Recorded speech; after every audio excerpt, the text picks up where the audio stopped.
Témoignage effrayant du frère congolais Mathieu Badjoko. Troisième partie. Attention, je vous conseille frères et sœurs de prier avant d'écouter ce témoignage. Que Jésus-Christ vous couvre de son sang précieux. Cas du jeune garçon orphelin. Je me souviens qu'un jour la sirène nous avait déployés sur la terre pour capturer un jeune garçon. Il était orphelin. Quand ses parents étaient vivants, ils avaient signé un pacte avec le monde de ténèbres afin d'acquérir le succès et la richesse. Mais selon les termes et les conditions de cette alliance, leur progéniture était supposée mourir tout dans un âge bien précis. Au fil des ans, ils se sont enrichis avec les biens de ce monde, mais leurs enfants mouraient à tour de rôle dans l'âge prédéterminé dans le pacte qu'ils avaient signé avec le monde de Pandémonium. Et lorsqu'ils sont devenus matures, ils ont pris de l'âge, ils ont remarqué qu'ils se sont enrichis mais qu'ils avaient perdu tous les enfants. Ils étaient donc sans enfants. Ils ont estimé que cette situation était tragique et qu'ils risquaient de mourir sans laisser une progéniture, et ne pas avoir un héritier qui va jouir et bénéficier de leur richesse après leur mort. De ce fait, ils ont décidé d'une façon délibérée d'avoir un enfant qu'ils ne vont pas sacrifier. Ils étaient prêts à aller à l'encontre des termes et des conditions du contrat qu'ils ont signé avec le monde sous-marin. Ils se sont mis d'accord de ne pas sacrifier leur fils comme il est stipulé dans le pacte macabre signé avec le monde de Satan. Plus tard, ce couple a donné naissance à un petit garçon.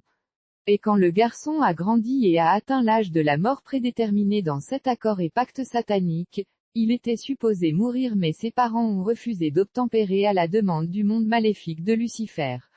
En fait, il y avait des procédures et rituels que ce couple devait exécuter, afin de livrer les âmes de leurs enfants au diable.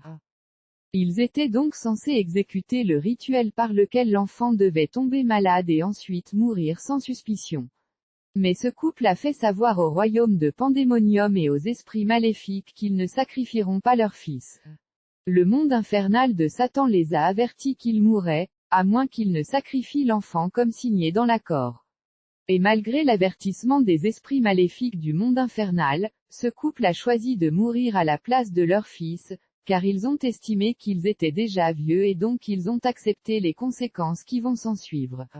De cette façon leur fils pourra au moins bénéficier et jouir de leur richesse. Pas très longtemps après avoir violé le contrat signé avec le monde de Satan, la mère de ce garçon mourut. Quelque temps après son enterrement, le père de ce jeune fut déclaré mort. Tout ceci afin que leur fils puisse jouir de leurs biens. Mais juste après leur mort, la famille élargie reprit et confisqua par force toutes les richesses que ce couple a laissées à ce garçon, en l'accusant d'être le sorcier responsable de la mort de ses parents. Ils ne pouvaient pas comprendre que les parents de ce garçon sont morts pour lui permettre de jouir et de profiter de leurs biens. Quelque temps après avoir confisqué ses biens maudits, la famille jeta ce garçon dans la rue après avoir pris tout ce que ses parents lui ont laissé, et ce garçon a fini par devenir sans abri. Mais après que cette famille eut pris le contrôle de tous ses biens, quelque chose arriva. Il faut noter que lorsque le père et la mère de ce garçon moururent prématurément, ils ont été emmenés dans le royaume de Satan comme esclaves pour exécuter les travaux forcés, jusqu'à ce qu'ils atteignent le nombre des années que Dieu leur avait attribuées, alors ils pourront se retrouver dans le séjour des morts. Ils ont donc continué la vie dans le monde sous-marin comme des esclaves faisant des travaux forcés. Et depuis le monde astral, ils ont vu comment la famille élargie a pris contrôle de leurs biens et ont jeté dans la rue leur seul enfant qui était supposé hériter de tous leurs biens. À vrai dire, après leur mort, cet homme et sa femme sont devenus des esclaves et des esprits servant au service du royaume de Satan. En tant qu'esprits humains, quand ils ont vu leur fils dépouillé et jeté dans la rue, ils ont commencé à frapper les membres de la famille élargie qui se sont accaparés leurs biens par la force. En conséquence, il y a eu des morts dans la famille. La plupart des personnes qui entrent en alliance et signent des contrats avec le diable, meurent prématurément. Le diable les tue afin que leur âme soit inscrite dans son armée. Ils travailleront pour le monde infernal et fonctionneront comme démons missionnaires sur la terre et dans le monde astral, jusqu'à ce qu'ils atteignent le nombre d'années que Dieu leur avait alloué. Quand ce garçon fut jeté dans la rue et qu'il était devenu sans abri, Dieu merci, une église locale a remarqué sa situation et lui est venue en aide. Les hommes de Dieu ont pris la responsabilité de ce garçon. Ils lui ont fourni une place pour dormir et ils l'ont envoyé à l'école. Pendant ce temps ses parents faisaient les travaux forcés dans le monde sous-marin où ils étaient des esclaves. Un jour, ce couple qui est devenu esclave dans le monde de Satan fut convoqué par les autorités juridiques du royaume des ténèbres, dans le monde de Pandémonium. Une fois arrivés chez les autorités, ces dernières leur ont dit ceci: il est vrai que nous avons interrompu votre vie sur la terre parce que vous n'avez pas gardé les termes et les conditions de l'alliance que nous avons signée ensemble. Vous avez violé le contrat, raison pour laquelle votre vie sur terre fut interrompue. Mais en vérité, nous n'avions pas besoin de vous ici. Ce sont vos enfants qui nous intéressaient parce qu'ils nous appartiennent légalement et juridiquement, car selon les accords que vous avez signés, vos enfants nous appartiennent. Et puisque vous avez signé le contrat de nous donner tous vos enfants, nous vous informons que nous sommes dans l'obligation de prendre votre fils qui est sur la terre. Bien-aimés, ce couple a essayé de plaider auprès des juges du royaume sous-marin. Ils ont essayé de constituer une défense légale et plaider pour leur fils, en avançant des arguments selon lesquels ils ont accepté de mourir à la place de leur fils, mais les autorités judiciaires du royaume sous-marin étaient catégoriques car le pacte signé par ce couple était toujours en vigueur, il n'était pas annulé et donc leur fils devait mourir sur la terre et les rejoindre dans le monde des eaux. Il allait mourir et devenir esprit servant dans le royaume sous-marin. Le royaume de Satan avait donc déployé des esprits humains pour tuer ce garçon, mais ils ont échoué car ce garçon était entre les mains des hommes de Dieu. Après cet échec, nous étions obligés de prendre en charge cette mission. La sirène Jacqueline nous a rassemblés et elle a projeté l'image directe de ce jeune garçon sur un moniteur. Nous avons pris le temps d'étudier et d'enquêter sur sa vie pour obtenir des informations sur lui. En fait, on regardait des images directes de la vie de ce garçon sur la Terre dans un écran géant, afin de voir de quelle manière nous pouvions procéder avec réussite. On savait qu'il était orphelin car ses parents étaient ici dans le monde sous-marin. D'après les images directes projetées sur l'écran géant de Jacqueline, on pouvait voir qu'il vivait dans une église, mais il semblait être misérable car il pensait souvent à ses parents. Enfin, nous avons voyagé sur la Terre pour le rencontrer. Nous avons atterri physiquement à la surface de la Terre, précisément dans son voisinage. En fait nous avons atterri avec 3 jeeps neuves, car nous avions pris l'apparence des hommes d'affaires. Après l'atterrissage dans ce quartier, on se dirigea vers le jeune garçon qui était à environ 200 mètres. Quand nous l'avons vu, nous l'avons salué et nous l'avons questionné sur son père et sa mère. Il se mit à pleurer avant de nous répondre, puis il nous dit: les gens que vous cherchez sont mes parents, mais ils sont déjà morts. Nous lui avons dit: nous sommes les amis de votre père, nous venons de l'Europe. Nous sommes venus le voir car il nous avait aidés à voyager en Europe. Après une conversation amicale avec ce garçon, nous lui avons remis beaucoup d'argent en lui recommandant de ne plus vivre dans l'église, mais de louer un endroit. Au lieu de parler de tout ceci avec les pasteurs qui prenaient soin de lui, il a couru dans la ville pour louer une place. Pour tuer ce garçon, notre tactique consistait à l'éloigner des hommes de Dieu et de l'Église, ceci pour ne pas échouer comme la première équipe d'esprits humains qui avait échoué dans cette mission. J'aimerais signaler que pendant que nous étions en train de nous entretenir avec ce garçon, nous avons dû placer des barrières invisibles dans un périmètre donné, de sorte que les gens ne passaient plus dans cet endroit. Une fois qu'un homme atteint ces barrières, il aura tendance à changer de direction car cet endroit était comme isolé, ceci afin que nous puissions exécuter notre opération sans dérangement et interruption du public. Alors, après avoir remis cette somme d'argent à ce jeune, nous sommes retournés dans le monde sous-marin. Le jeune garçon commença à vivre une vie d'opulence, loin de l'Église et des hommes de Dieu, car nous lui avions donné des grosses sommes d'argent. Il fallait commencer par l'éloigner de l'Église et des hommes de Dieu. Vous pouvez me poser la question de savoir d'où venaient ces jeeps et cette somme d'argent. En réalité, je n'étais même pas bien habillé, j'étais en culotte noire comme d'habitude, mais je me suis déguisé. Les voitures Jeep que nous avons garées étaient juste des boîtes de sardines vides déjà utilisées que nous avons prises dans une poubelle. Nous leur avons commandé de se transformer en voitures. Ces boîtes de sardines étaient perçues comme des voitures par les hommes naturels, mais en réalité c'était autre chose. Ici nous avons affaire à la manipulation des 5 sens, c'est l'illusion. Les yeux optiques des hommes naturels percevaient ces boîtes de sardines comme des voitures grâce à la manipulation optique. Beaucoup de voitures dans la rue sont des cercueils et des squelettes, mais elles sont perçues par les yeux humains comme des voitures. En effet, dans le monde des esprits nous fonctionnons avec les paroles et les déclarations. Nous commandons aux choses de venir en existence par la parole. Le jour de cette opération, j'avais ordonné que je sois habillé en vêtements précis. J'avais ordonné à la boîte de sardines de se transformer en voiture. Si seulement le Seigneur pouvait ouvrir les yeux spirituels de ses enfants, il m'aurait vu en culotte noire et torse nu, et au lieu de voir les voitures Jeep ils auraient vu des boîtes de sardines déjà utilisées. Le monde physique est un monde des illusions, car les yeux optiques des humains ne captent pas la totalité des réalités des choses. Je vous avais dit que j'avais appris l'informatique dans le monde sous-marin. Laissez-moi vous informer que le plus grand savant dans le monde sous-marin c'est Lucifer, c'est lui qui est à la base des nouvelles technologies. À chaque moment cet archange réfléchit comment divertir et distraire l'humanité avec des nouvelles technologies médiatiques qu'il invente comme l'ordinateur, le téléphone. Lucifer a créé la voiture limousine René par la parole. Il a commencé par imaginer et penser cette voiture, puis il a parlé la parole en donnant des détails et des précisions comme il le voulait, et la voiture est apparue. Même les maisons dans le monde sous-marin sont construites par la parole. Les savants venaient de par le monde pour copier la technologie de Lucifer et l'amener à la surface de la Terre. Ils prennent du temps pour étudier les nouvelles technologies du monde astral. Dans le monde sous-marin, le diable a besoin d'hommes forts. Mais quand les esprits humains qui sont dans son royaume sont sur le point de mourir, il les rassemble et les démons vont faire des invocations pour les transformer en des voitures et des motos. Et ces motos et voitures sont exportées sur la Terre. Si tu achètes cette moto ou ce genre de voiture, sache que quand cet homme mourra tu risques de faire un accident, car cette moto ou cette voiture sont des êtres humains.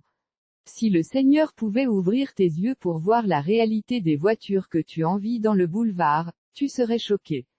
La Bible dit, n'aimez point le monde ni les choses qui sont dans le monde. Si quelqu'un aime le monde, l'amour du Père n'est point en lui. 1 Jean 2 verset 15. Alors un jour nous étions dans le monde sous-marin en train de jouer au jeu de dames, on s'est souvenu du jeune garçon à qui nous avons remis de l'argent et nous avons décidé de mettre fin à la vie de ce jeune garçon. Lorsque nous avons voyagé et atterri sur la Terre, il était en train de boire et faire des ambiances avec ses copines. Après cela, il se mit à conduire. En fait nous avons cette fois-ci atterri sur la Terre comme des esprits invisibles, donc il ne pouvait pas nous voir. C'était pendant qu'il conduisait la voiture achetée avec notre argent, que nous avons saisi la voiture en question et nous avons commencé à le tirer. Il avait donc perdu contrôle de la voiture. Il tentait d'arrêter la voiture mais elle ne s'arrêtait pas. Lui et ses copines tentaient de sortir de la voiture mais ils ne pouvaient pas, car nous avions bloqué les portes et les vitres. Finalement nous avons cogné la voiture sur un mur et il mourut. Pendant ses funérailles, les gens disaient qu'il doit avoir recouru à la magie car il était devenu très riche. Lorsqu'il fut enterré nous avons voyagé dans le cimetière la nuit et nous l'avons fait sortir de son cercueil par des prières mystiques. Il était étonné de voir les 3 personnes qui lui avaient donné de l'argent et prétendaient être les amis de son père. Plus tard nous avons pris des formes diaboliques devant ce jeune homme. On se transformait en des créatures monstrueuses ayant des longs ongles et des dents pointues devant lui. Il ne pouvait pas comprendre ce qui se passait devant lui. Nous avons pris ce jeune garçon et nous l'avons emmené dans le monde astral sous l'eau. Et lorsque nous sommes arrivés dans ce royaume, ce jeune garçon a vu ses parents en train de faire des travaux forcés car ils étaient des esclaves là-bas. Tout ceci était pour lui comme un film et il était dépassé. Ce garçon fut enrôlé dans l'armée de Satan et il est devenu un esprit servant qui devait subir des formations scientifiques et ésotériques pour être déployé sur la terre comme démon. Il va donc travailler pour Satan jusqu'à atteindre ses années affectées pour lui par Dieu. Une fois qu'on avait réussi dans cette opération, il y avait une fête et des cadeaux pour nous de la part de la sirène Jacqueline. La Bible dit, il y aura plus de joie dans le ciel pour un seul pécheur qui se repent que pour 99 justes qui n'ont pas besoin de repentance. Luc 15:7. Laissez-moi vous dire qu'il y a toujours une fête dans le pandémonium pour un chrétien qui est détruit, que pour 1000 non-croyants morts. Généralement nous naissons dans des familles qui sont dans des alliances par l'application de coutumes et de traditions, et à moins que ces alliances ancestrales et parentales soient brisées, nous serons victimes. Nous ne connaissons pas l'état d'âme de nos ancêtres. La plupart de nos problèmes viennent de nos ancêtres qui étaient dans l'idolâtrie, dans des cérémonies et pratiques traditionnelles. Comprenons-nous bien, si tes parents ont visité des charlatans, des féticheurs, des marabouts, tu as besoin de la délivrance car ces gens-là sont des serviteurs de Satan. Ils nous font entrer dans des alliances directes et indirectes avec le monde de Satan. Si tu as déjà visité une église ayant un pasteur occultiste et qu'il t'a imposé les mains, tu as besoin de la délivrance. La lettre du revenant. Un jour, j'étais avec mes collègues du monde sous-marin. Un de mes collègues se mit à parler de sa famille qu'il a laissée sur la terre. Il dit que quand il était mort, il avait laissé une femme et des enfants à la surface de la terre, mais il a constaté que sa femme et ses enfants sont en train de souffrir, donc il se sent dans l'obligation de faire quelque chose pour eux, afin d'apaiser et soulager leur souffrance. Bien-aimés, ici nous avons affaire à des personnes qui sont mortes et enterrées de manière officielle, mais elles ont la capacité d'opérer spirituellement et physiquement à la surface de la terre. Partant du fait que sa femme et ses enfants souffraient sur la terre, mon collègue a écrit une lettre à sa femme et il plaça de l'argent dans l'enveloppe, puis il se rendit à la surface de la terre et il posa l'enveloppe à la porte de la maison où sa femme et les enfants vivaient. Quand sa femme se réveilla ce matin-là, elle trouva l'enveloppe à la porte. Elle l'ouvrit et elle vit un paquet de dollars américains et une lettre. Elle ouvrit la lettre et remarqua l'écriture de son défunt mari, et elle fut étonnée. Puis elle se mit à lire la lettre de son mari qui disait ceci: « Chérie, je suis ton mari. Je sais que toi et les enfants vous êtes en train de souffrir, raison pour laquelle je vous ai envoyé cet argent pour que tu puisses prendre soin de mes enfants. Il ne faut pas avoir peur car je ne suis pas mort, je vais bien là où je suis. Prends l'argent et prends soin des enfants. » Cette femme eut peur, elle prit l'enveloppe et se rendit vers son pasteur. Elle expliqua que son mari était déjà mort il y a des années, mais qu'il lui a envoyé cette lettre et cet argent, mais elle a peur de l'utiliser. Le pasteur avertit cette femme que cet argent était dangereux, mais ce pasteur garda cet argent mystique et l'utilisa pour ses besoins. En fait, il a partagé cet argent avec d'autres pasteurs et ils les ont utilisés pour leurs besoins. Nous avons observé tout ceci depuis le royaume sous-marin, et mon collègue n'était pas content de voir ces pasteurs cupides jouir de son argent. Quand il a vu que sa femme et ses enfants n'ont pas bénéficié de son argent, il a attaqué ces pasteurs par accident de circulation et ils sont tous morts dans un accident de voiture. J'avais participé à cette opération.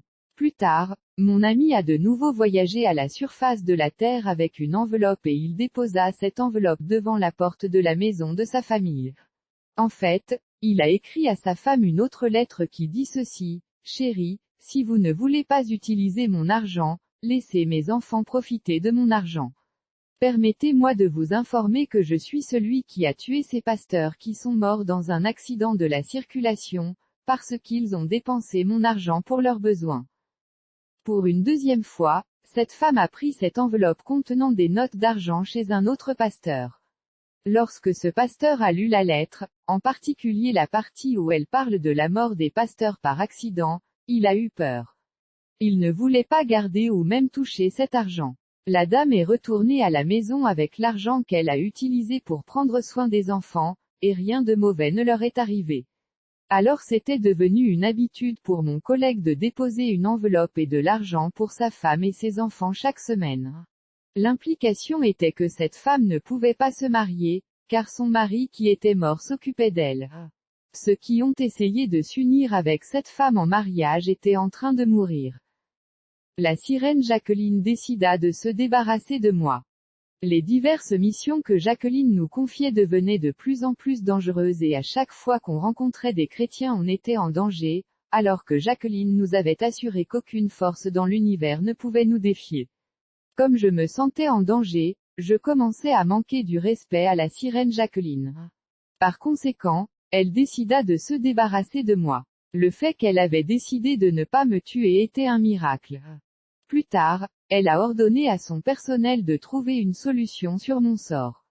Le personnel de Jacqueline a donc contacté mon cousin l'occultiste. Ils lui ont dit: Monsieur, la princesse vous demande de trouver une autre personne pour remplacer votre frère qui cause des problèmes ici. Mon cousin leur a dit: la meilleure chose que vous pouvez faire est de l'exécuter. Même s'il meurt, moi je prends la responsabilité de vous fournir une autre personne. Mais le personnel de la sirène lui a répondu que l'ordre de la princesse ce n'est pas de me tuer, mais de me remplacer par une autre personne. Mon cousin voulait que je sois exécuté parce que tous les membres de la famille qu'il offrait comme sacrifice humain, je retournais leur âme dans leur corps sur la terre.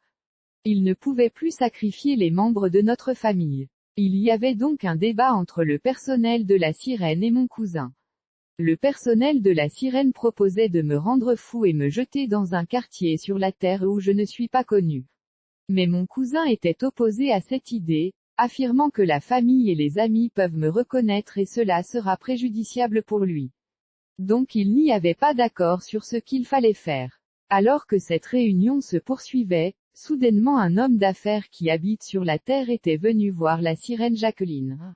Cet homme d'affaires est un entrepreneur. Il achète des victimes du sacrifice humain. Il achète les âmes dans le marché des esclaves du monde astral. Et comme il possède de nombreuses plantations dans notre pays, il place ces âmes esclaves qu'il achète dans le monde invisible dans ses plantations sur terre, afin qu'elles travaillent pour lui comme esclaves et cultivateurs dans ses plantations. Cet homme est bien connu dans notre pays, nous le voyons à la télévision tout le temps, et si je citais son nom les gens vont le reconnaître. Il a de grandes entreprises dans le domaine de l'agriculture. Il a un champ de maïs, un champ de manioc, de pommes de terre, du riz, du soja, des haricots, mais les gens qui travaillent dans ces plantations sont officiellement morts. Ces gens sont des âmes qu'il a achetées dans différents marchés d'esclaves dans le monde astral. Cet homme d'affaires fournit plusieurs supermarchés avec des produits agricoles comme le maïs, le riz et les haricots. En fait, cet homme est venu voir la sirène parce qu'il voulait acheter des âmes humaines pour les mettre dans sa plantation. Et ce jour-là cet homme a acheté 37 esclaves, c'est-à-dire des personnes victimes de la sorcellerie. Ce fut en ce moment-là, quand il était sur le point de retourner sur la terre avec les esclaves qu'il avait achetés, que la sirène lui demanda de m'emmener avec lui. Cet homme m'a pris comme bonus, et il me transporta sur terre dans sa vaste plantation. Les esclaves et les revenants dans la plantation. Lorsque nous sommes arrivés dans cette plantation, nous étions choqués par la taille des gens qui travaillaient là-bas. Ils étaient très courts, je veux dire moins d'1 mètre. Nous étions étonnés de tout ceci. Pendant que nous étions dans l'étonnement, un des esclaves nous dit: vous vous étonnez de nos tailles. Attendez, vous deviendrez comme nous dans très peu de temps. Plus tard, nous avons commencé à travailler en coupant le buisson et nous avons commencé à planter des semences de maïs, du riz et d'autres produits agricoles. Je dois affirmer que nos superviseurs n'étaient pas des revenants comme nous. Ils étaient des hommes vivant sur la terre mais pratiquant l'occultisme. Ils venaient travailler et ils retournaient vers leur famille dans le monde naturel. D'ailleurs, il n'y a pas longtemps je venais de rencontrer l'un d'eux dans un quartier résidentiel où il a construit beaucoup d'entreprises. Quand il m'a vu il m'a reconnu, et il s'est pressé de m'éviter. Alors nous avons commencé à travailler dans cette plantation. Ce fut quand on était supposé charger et décharger les sacs de ces produits agricoles que j'ai commencé à me rendre compte que nous allions devenir courts comme d'autres esclaves. En effet, on était supposé porter 8 à 10 sacs de maïs, du riz et d'autres produits, par personne, et au fil du temps cela a eu un effet sur notre taille. On travaillait avec une force démoniaque. Bien-aimés, dans ce monde dans lequel nous vivons il y a des gens qui sont morts et enterrés, mais comme ils sont morts par la sorcellerie, ils sont devenus des esclaves dans le monde astral. Ils sont devenus des propriétés appartenant à leurs bourreaux qui peuvent les vendre dans l'industrie florissante de l'esclavage qui bat son plein dans le monde astral des sorciers. Beaucoup d'hommes et femmes qui sont morts officiellement sont vendus et achetés comme des esclaves, et sont transportés dans des plantations. Il y a des plantations de par le monde dont les travailleurs sont des revenants, car dans le monde de la sorcellerie l'esclavagisme est une industrie florissante. Il y a des marchés et des places de vente d'esclaves répandus dans le monde. Lorsque nous devions commencer à travailler dans cette plantation, nous avons remarqué que les esclaves travaillaient avec une force surnaturelle, une force démoniaque, car un esclave pouvait transporter 7 à 8 sacs de riz ou de haricots. Cela fut rendu possible par des invocations des occultistes qui géraient ces plantations. Ils faisaient des invocations afin que la force physique des esclaves soit augmentée. Ces esclaves pouvaient transporter plusieurs sacs des produits agricoles à des milliers de kilomètres dans la forêt, jusqu'à atteindre les villages où étaient les véhicules devant les transporter dans des lieux de livraison. Quand j'ai commencé à travailler, j'étais étonné de constater que le sac de manioc et de riz qui était lourd quand j'étais vivant, était devenu léger. Je pouvais transporter 6 à 8 sacs de soja ou de pommes de terre. J'aimerais souligner que tous les esclaves travaillant dans ces champs travaillaient non seulement avec une force démoniaque surnaturelle, mais ils se déplaçaient à une très grande vitesse des esprits, ils se mouvaient comme des esprits. On pouvait parcourir 10 000 kilomètres en quelques minutes et revenir. On pouvait parcourir un trajet de plusieurs kilomètres, allant de la forêt où se trouvaient des plantations jusqu'au village où nous étions supposés charger des camions et revenir dans 2 minutes. J'étais supposé transporter un nombre spécifique de sacs des produits agricoles dans une durée déterminée. Et comme j'avais la force démoniaque et la vitesse des esprits, je parcourais des milliers de kilomètres et je faisais des allers et retours avec ces sacs dans des courtes durées.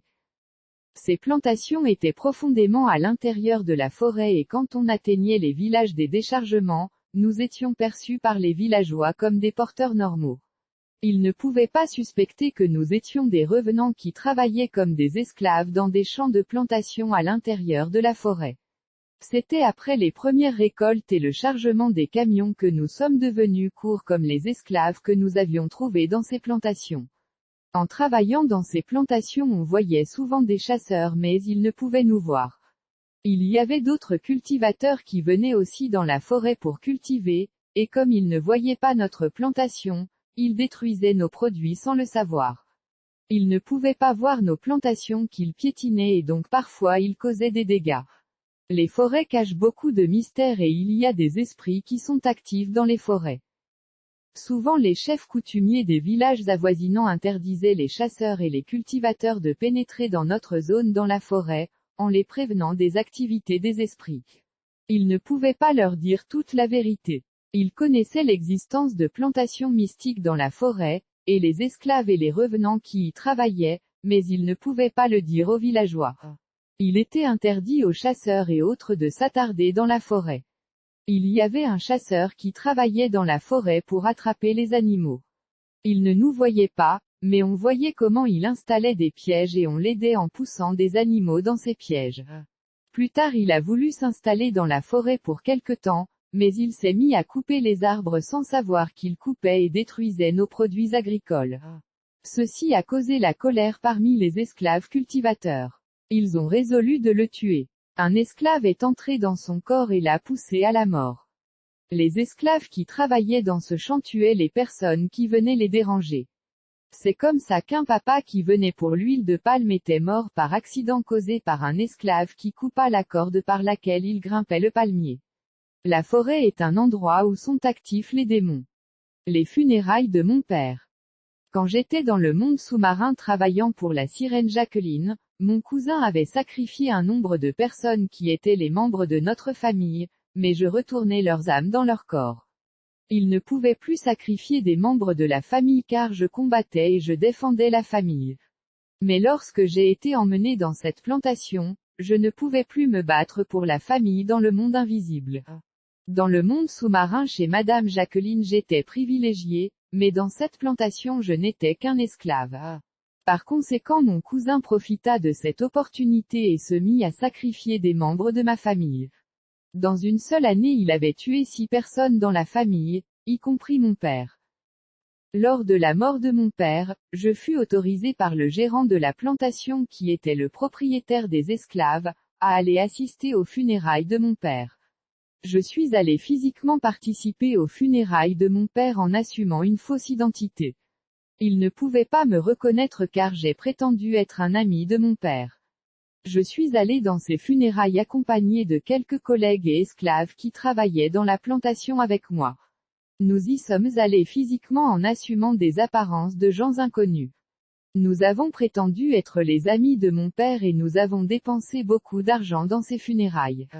Personne ne pouvait me reconnaître, et plus tard quand je suis retourné à la vie miraculeusement, j'ai raconté à la famille en détail comment les funérailles s'étaient passées. Ils étaient étonnés et dépassés, car je leur ai fait savoir que j'étais présent à ces funérailles en leur donnant tous les détails des funérailles.